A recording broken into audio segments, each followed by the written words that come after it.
Halo sahabat Oven Movie dimanapun Anda berada, selamat datang di channel ini. Hari ini kita akan menjelaskan sebuah film drama India yang berjudul Bajrangi Bhaijaan. Sebelumnya, kami ingin mengkonfirmasi terlebih dahulu, cara terbaik menikmati sebuah film adalah menontonnya secara langsung. Jika ingin menonton tayangan alur cerita ini, maka Anda setuju dengan semua spoiler yang akan kami berikan. Dan jangan lupa subscribe, like, and share video ini. Terima kasih, selamat menyaksikan. Di perbukitan Sultanpur, Pakistan, hiduplah seorang gadis bisu berusia 6 tahun bernama Shahida. Suatu sore, dia sedang bermain di sebuah bukit dan ketika itu dia tidak sengaja terjatuh.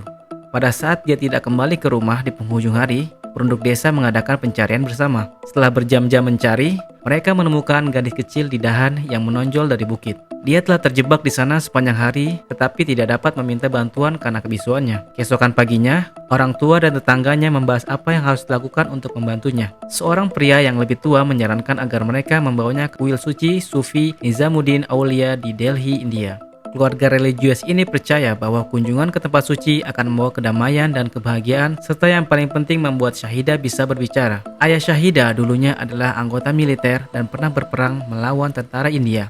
Dia yakin bahwa dia tidak akan diberikan visa ke India. Oleh karena itu, ibunya, Razia, melakukan perjalanan jauh dari desa untuk pertama kalinya. Sebagian besar dari perjalanan berjalan sesuai rencana. Keduanya mencapai kuil, membayar persembahan, dan naik kereta kembali ke negara asal mereka. Dalam perjalanan pulang, kereta berhenti untuk perbaikan di malam hari. Saat semua orang tertidur, Shahida melihat seekor domba tersangkut di lubang tepat di luar kereta. Tanpa banyak berpikir, dia pun langsung keluar untuk membantu hewan itu. Namun, kereta sudah dihidupkan kembali sebelum ia dapat kembali ke ibunya. Gadis kecil itu pun berlari untuk mengejar keretanya, tetapi akhirnya tertinggal.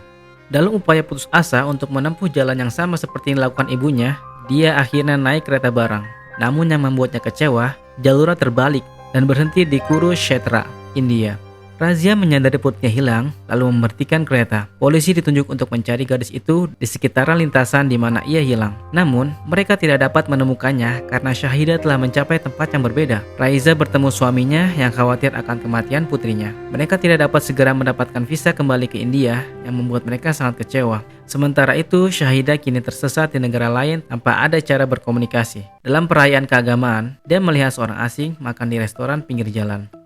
Orang asing itu adalah Pawan Kumar Chaturvedi yang baik hati yang mengundangnya untuk makan bersamanya. Setelah beberapa menit mencoba membuatnya berbicara, dia menyadari bahwa dia bisu dan mulai memanggilnya Muni. Muni yang kelaparan menghabiskan makanannya dan mengikuti Pawan berkeliling dengan asumsi bahwa dia dipisahkan dari orang tuanya selama festival. Dia memintanya untuk tinggal di depan sebuah kuil. Pawan adalah seorang brahmana Hindu yang taat dan pemuja setia dewa Hanuman. Dia percaya bahwa Tuhan Hanuman akan membawa pulang Muni jika ia tepat di depan pelipisnya. Ketika Muni masih tidak berhenti mengikutinya, dia membawanya ke kantor polisi. Namun, karena dia tidak dapat memberitahu detail apapun tentang orang tuanya, polisi hanya bisa menunggu seorang untuk mengajukan pengaduan yang hilang. Sampai orang tuanya ditemukan, Muni membutuhkan tempat tinggal. Oleh karena itu, Pawan membawanya. Dalam perjalanan ke rumahnya di Delhi, dia menyuruh Muni untuk memanggilnya Mama jika suatu saat nanti dia sudah bisa berbicara. Dia juga mulai menyebutkan kota-kota di India yang berbeda, mintanya untuk mengangguk jika dia tahu di kota mana orang tuanya berada. Semua penumpang di bis membantunya, tetapi tidak satupun dari mereka yang menyebutkan kota di luar India. Saat mereka berbicara, Pawan memberitahu semua orang bagaimana ia datang ke Delhi untuk bekerja. Kilas balik menunjukkan bahwa dia masih di sekolah menengah. Dia adalah siswa rata-rata yang tidak pernah bisa lulus ujian akhir. Semua teman-temannya curang dalam melanjutkan hidup mereka. Tetapi Pawan menolak untuk menipu atau berbohong dan menjadi pemuja setia Dewa Hanuman. Akhirnya, dia lulus pada percobaan ke-11-nya dan datang ke Delhi untuk mencari pekerjaan. Dia tinggal bersama teman ayahnya, Pandey, seorang Hindu yang keras dan tidak mengizinkan pengikut agama lain masuk ke rumahnya. Putri Pandey, Rasika, menawari Pawan bekerja di sekolah yang dia ajar dan jatuh cinta dengan kepribadiannya yang lugu. Namun, sebagai ayah yang tegas, Pandey meminta Pawan untuk membangun rumahnya sendiri sebelum menikahi putrinya. Sehingga, sejak itu Pawan dan Rasika bekerja keras untuk mengumpulkan uang. Keduanya akan menikah sekitar tahun depan. Semua orang di bis terkesan dengan ceritanya. Dia dan Muni telah sampai di rumahnya di mana Rasika menerima mereka di ambang pintu.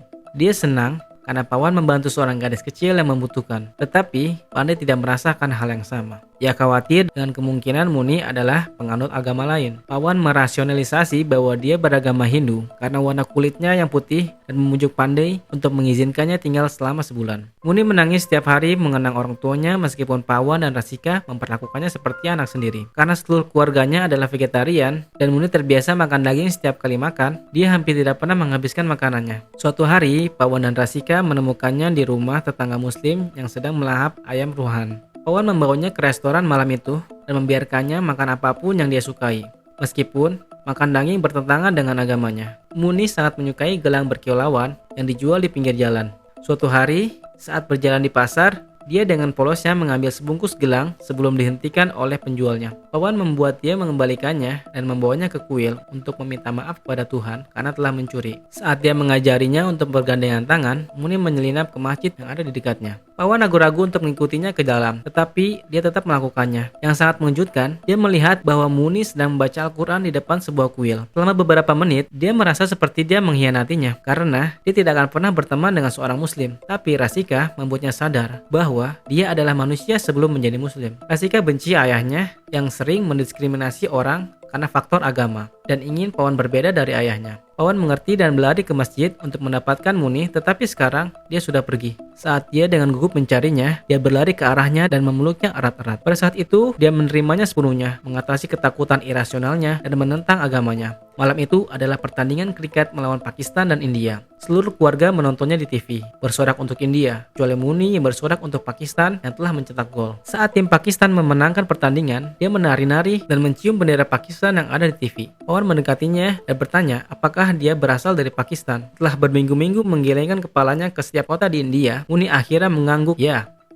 Pandey sangat marah, menjadi seorang Muslim sudah cukup, tapi karena gadis itu berasal dari Pakistan, dia tidak bisa lagi mengizinkannya tinggal di rumah mereka. Pawan berjanji akan menyerahkannya ke kedutaan Pakistan keesokan harinya. Namun, pekerja kedutaan tidak dapat mengizinkannya mendapatkan visa tanpa paspor. Dalam kasus Muni, mereka bahkan tidak tahu nama aslinya, sehingga memberi visa tidak mungkin dilakukan. Apalagi terjadi kerusuhan di depan kedutaan yang menutup semua pengurusan visa selama sebulan. Sebagai upah terakhir, Pawan membawanya ke agen perjalanan atas saran Pandey. Agen itu berjanji untuk membawa gadis kecil itu ke seberang perbatasan dan meminta 1 lakh rupiah. Pawan dan Rakisa menyerahkan dana yang mereka kumpulkan untuk rumah untuk membantu Muni. Keesokan harinya, Pawan dengan enggan membawa Muni ke kantor agen perjalanan dan pergi setelah perpisahan yang penuh air mata. Dalam perjalanan pulang, dia melihat seorang pedagang kaki lima yang menjual gelang berkilauan. Dia ingat bahwa Muni menyukainya dan membelikannya untuknya. Namun, saat kembali ke kantor agen perjalanan, dia mengetahui bahwa dia telah ditipu. Agen itu telah membawa gadis kecil itu ke rumah bordil dan akan menjualnya ke pelacuran. Pawan yang tidak tenang menjadi marah saat melihat agen menghitung tagihan yang dia buat dari Muni. Dia melempar pria itu keluar dari jendela dan membawa pulang Muni lagi. Lalu Pawan memutuskan untuk membawa Muni pulang sendiri. Meskipun dia tidak memiliki koneksi ataupun pengetahuan tentang desa-desa Pakistan, dia mengepak tasnya dan berjalan ke perbatasan. Beberapa mil jauhnya dari sana, mereka bertemu dengan seorang agen rahasia bernama Ali yang secara ilegal mengangkut orang ke sisi lain melalui sebuah terowongan.